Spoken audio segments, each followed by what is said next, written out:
Cancer, Scorpio, Pisces, Sun, Moon or Rising. This week you may feel quite vulnerable, maybe even under attack. There is Mars, the planet of anger and action, indicated in your third house of communication or siblings, and also in your second house of your values. And the key word there is defense. The key word here is decision. So you get the energy here that there is potentially quite a bit of fraught communication about your values. And it seems to be also related to your one-on-one partnerships, your seventh house of relationships. There is a lot of talk there with Mercury, or a lot of planning around relationships or how you relate. Could even be an open enemy. Now it feels like you've given up hope in a situation, you've lost hope, and your boundaries are very high. Yes, you might be feeling vulnerable and defenseless this week about maybe the ending of some emotional situation or a situation that didn't even quite get off the ground. Something you maybe had high hopes for that you have had to walk away from. You've sort of had a reality check, or maybe your fears have taken you over, and that's why you're feeling vulnerable. In some way or other, you are feeling like you cannot manifest the things that you want to manifest, or that you see which way your life is heading and you don't like it. There seems to be some dissatisfaction with life with a cracked cup card. There might be somebody that is undependable in your life, and you may receive or seek advice from a wise person. So let's take a look and try and figure out this energy here. I'm going to start with a fresh deck, because this could all be related. I like to get topics, but when the topics are sort of defending your values and maybe some angry or active communication and communication regarding relationships, it feels like it's one big issue. So let's take a look and see what brought you to this stage. What is this about? Well, it feels like the end of a relationship, because the world is one cycle ending out, closing out, so a new cycle can begin. And that can be very positive, but obviously the changeover comes with a bit of, there's red there at the top and the bottom, so you hit some bumps. There is a bit of action and tension there when you end one cycle and begin a new one. This is the water sign queen, receptive energy. No matter your gender, you feel like you are in a place where you do want to prosper emotionally. You feel that you can now prosper emotionally, but something in your life, you know, you've got to call an end to it. And it could have been it could be your own habits that you need to put an end to that are blocking you off from love, or it might be a relationship that you're in that just, you know, doesn't have the legs going forward.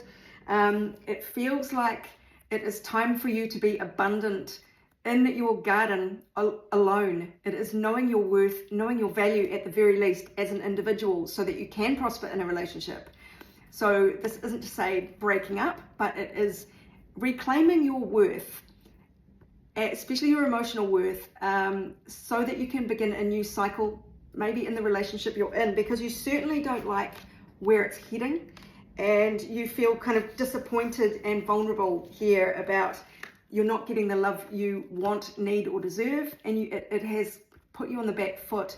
You sort of are, I'm feeling an exhaustion here about like not wanting to try anymore to keep up, fighting for this, or keep on keeping on.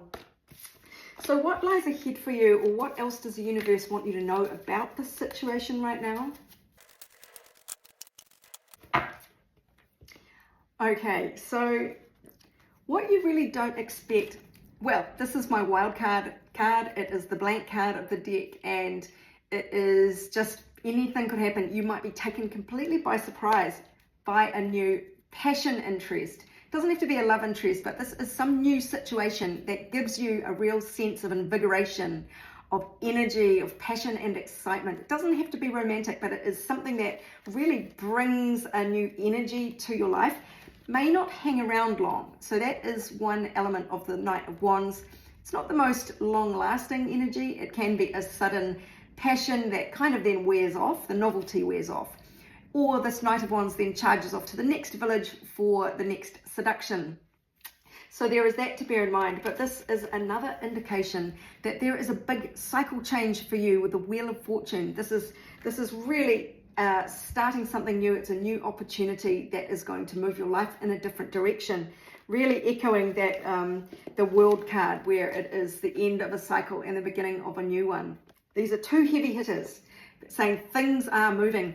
And I can't help but notice the North Node has just moved into Pisces, which is your sign, or a companion water sign if you're a Cancer Scorpio. So that is, you're being led to a fresh start is what it feels like. Okay, and so what that might feel like is this opportunity to charge off into new adventures, maybe a bit spur of the moment, but whatever it is actually very sensible and secure. There is real possibility here of something really grounded and serious, because the Knight of Pentacles is a tangible offer for growth. It's money, it's commitment, it is putting down roots. It is something new, because a Knight is a shift in energy. It is the slowest moving Knight in the deck, so it might have been a long time coming, and hence when it comes, yes, you're going to leap at this chance. Now, there might be some grief here, and what I'm feeling is this is usually a card of breakup and sadness, and there might be that indicated if you have to leave an existing relationship to make the changes you know you need to make to move your life forward. But actually what I'm feeling is this is the end of your own internal conflict, your own negative thoughts or beliefs about yourself, that where you are at war with yourself, you want true love, but you are very defensive, and those two elements of you will be at war. But if you want this true love, you've got to let go and say goodbye to these old ways of feeling, the old things you might hold dear. It could be habits, it could be people, it could be situations, but it feels like there's something you've got to say goodbye to really take hold of this new trapeze that is flying through the air. You can't hold on to one trapeze and grab another at the same time. You've really got to let go, take the leap of faith that the other trapeze will be at the place it's supposed to be for you to make that grab and swing into your new life. So it is saying goodbye to the internal conflict within you. I think that is absolutely beautiful. Now I'm going to pull a few more cards, water signs, to summarize your week ahead. Is there anything else that you need to know about? I'm just being called back to these first two cards. Mars in your second house of your values. So it's really like standing up for, like, you know what, I'm worth more. What do you value? What are you worth? Earned income. It is art, music. It is money. It is the things you value about yourself. It is actually standing up for your rights here. And you know, someone may not be ready for this. Mars is quite angry. It's action. It's not forceful. What's the word I'm looking for? It is assertive. Assertive. Mars is assertive energy, if not angry energy. You might actually, something might push you beyond breaking point where you're like standing up for yourself with quite a bit of vigor, forceful communication here about second house matters. Or you might just be really motivated to take action on your earned income, really step it up somehow about the things you value. And then the third house could be siblings, but it is a lot of communication. And Mars here again in this Gemini house, so it's Taurus house and Gemini house. There could be decisions there, and they could be made in anger. It could be the spur of the moment, but it is really forceful, assertive communication is what is indicated. So you might just be pushed beyond your tolerance level and blurt out all the things you've been meaning to say. It might be quite shocking to the people around you, but it's been building up for some time. It kind of boils over is the energy I'm getting. So what do you most need to know? What else do you need to know for the week ahead? Okay, so again, there is emphasis on your second Taurus house of values, of earned income, the things you value. And this is the full moon. So it's kind of the ending. You might be ending out the cycle of your old values. And this is the birth of you embodying your new values. This says your dreams need a practical plan. This just says to me it's time to put your dreams of your ideal life into action. Take action. be practical. Now, there is duality in this situation. So there are misunderstandings indicated. Mars is quite often, because you've got an opponent. So there feels like back and forth communication, potentially quite fraught or angry, where you get your point of view across. It might be a fight. You might struggle to see somebody else's point of view, or they might struggle to see your point of view. You might be blindsiding someone.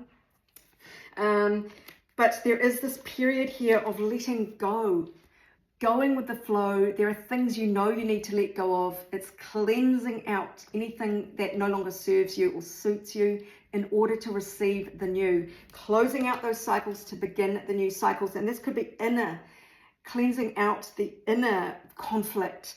The inner, maybe this is also very much an inner battle here with your defensiveness might be aroused, and you might realize you need to let that go. We have the casket card here that just kind of reiterates this letting go requirement for you at the moment. Someone going out of your life, or the end of a situation. Again, this could be your internal processes have reached a boiling point. You snap, you realize you need to make the changes within yourself so that you can embrace the new cycle. We do have obstacles to overcome. It feels like you will overcome them though. You going with the flow, letting go. You may not see the results immediately, but there is a lot that's indicated for sudden surprising energies riding in to shift you into a new direction. And it may well involve, look at that, beautiful compliments from an admirer.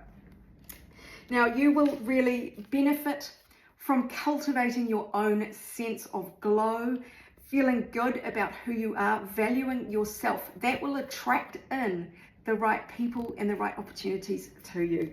So that is a beautiful energy, my darling. Now, what is there one more card for you here?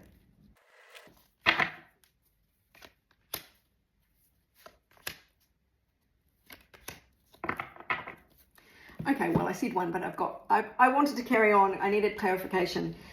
So the issue seems to be your inner sense of poverty, your self-worth issues, coming to a head and being dispatched, gotten rid of once and for all, feeling left out in the cold, feeling, abandonment issues. This feeling like you are not enough. This is your queen energy, Queen of Cups, but in reverse.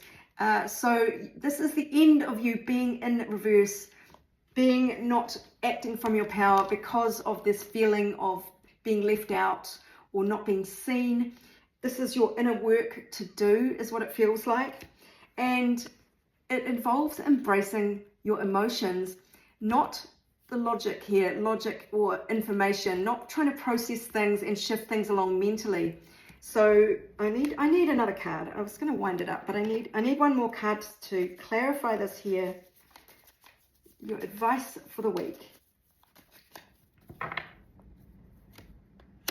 Do the work. Put in the work, make the effort. Don't shirk this week, because you have this great opportunity to end this either inner conflict or lack of self-worth. You might be triggered. It's going to give you really good information about what is making you angry, therefore what work you need to do. You're really close to finishing out the cycle. A 10 is another completion, just like the Wheel of Fortune card is a 10. It is, this is your fresh start. So don't squander this opportunity. Be brave and really value yourself. That's going to bring the glow, and that is going to magnetize these exciting new experiences in for you. So if you'd like your own personal reading on this topic or on any other, go to my website, abundancelovejoy.com. Meanwhile, this is Sarah, wishing you much abundance, love, and joy.